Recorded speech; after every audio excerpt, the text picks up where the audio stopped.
Next natin si Angel. You're next. Next kay Angel. Master says. Next si Gab.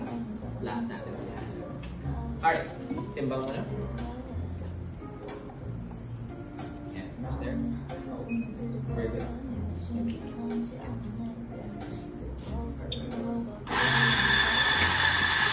Stop lang.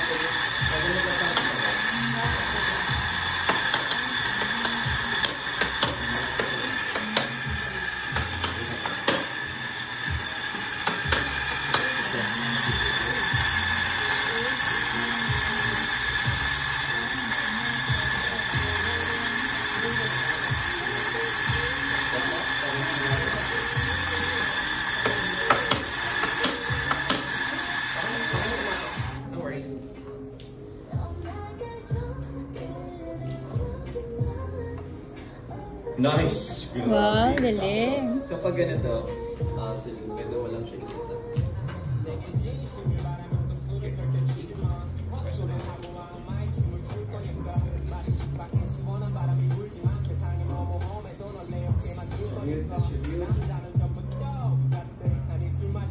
Isa pa. Ako talaga nagturo. Next! Finger heart. Perfect. Ito, tama na yung position mo. Yung index mo na lang, i-move mo siya ng ganyan. So parang medyo nakaganito. Tama naman yan eh. Ito kasi yung position mo. Nandito yung index mo. Pero i-bend mo pa siya ng ganyan. Yan! Nice. Yan, tama yan. Sorry. Then sideways, then one solid tap. Okay? Okay. Tingnan natin kung okay yun. Guys, pag mag-tap kayo, huwag nyo na siyang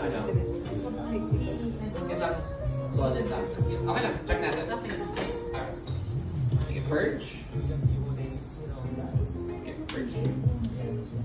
Yes. Then off. Okay, kabit na natin.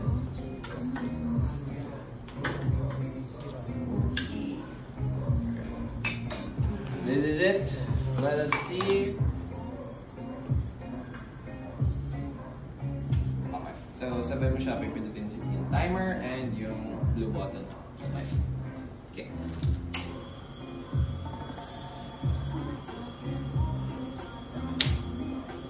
Good job. Good pressure.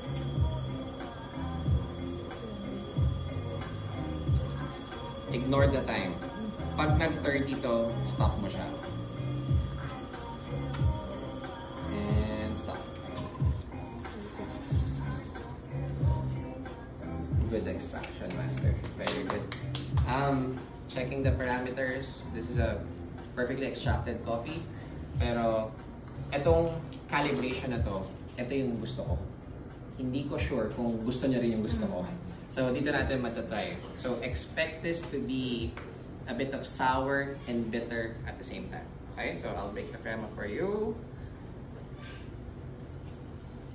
Try it. One slurp lang. Don't finish it. At maasim, pait at the same time. Tubig. Chaser. Thank you, master. Good job. Guys, masanay na kayo uminom ng espresso. Ganyan talaga ang espresso. Kasi the reason why you're tasting the espresso is that most lattes kasi minsan na-overpower ng milk yung espresso. Kaya pag ininom yung latte nyo, parang lasang gatas lang. So dapat ma-familiarize muna kayo sa lasa ng espresso nyo before you taste your latte. Kasi kapag nag-latte kayo, dapat present pa rin yung lasa ng espresso doon. Okay? So kabisaduhin mo yung lasa niya. Start na tayo mag-steam. Pero bago yan, linis mo na lahat.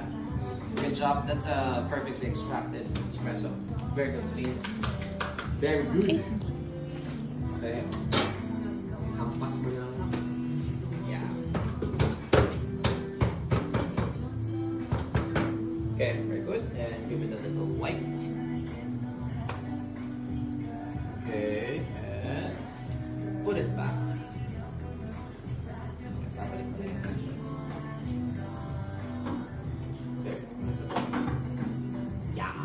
Alright, this is it, Celine. Mag-steam ka na ng gatas. Good luck. So, purge mo muna. Sige, using your left hand. Ayan. So, para hindi ka mahirapan, instead na nakaganyan ka, tapos twist mo lang. Again, pag mag-steam kayo ng milk, laging sagad ang pagbukas. Okay? One more. Okay. Very good. Alright, this is it. Master, good luck. Okay. So, pag napaso ka, Master, patayin na natin kasi magpapaso tayo pa rin.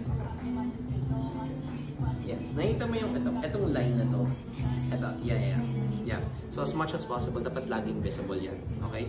So, i-maintain mo lang yung position ng ganyan. Alright. You ready? Sige. Buksan mo siya. Sagad. To the left. Yan. Ako sa ilalim. Then, stop. Nice. Diba? Saktong init lang. Good job. Alright. Next, wipe mo na.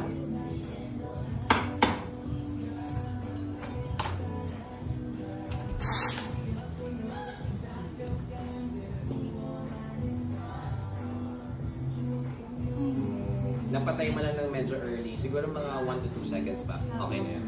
Okay lang yan. Alright, this is it. Guys, again, every time after steaming, corner ng pitcher, ina-knock nyo sa table. Then agitate. Okay, let's go.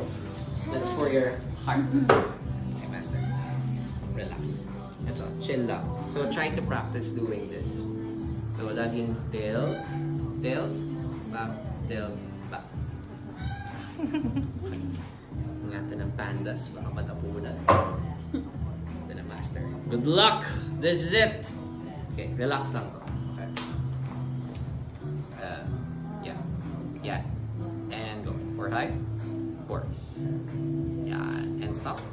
Relax lang. Okay. Next, ito.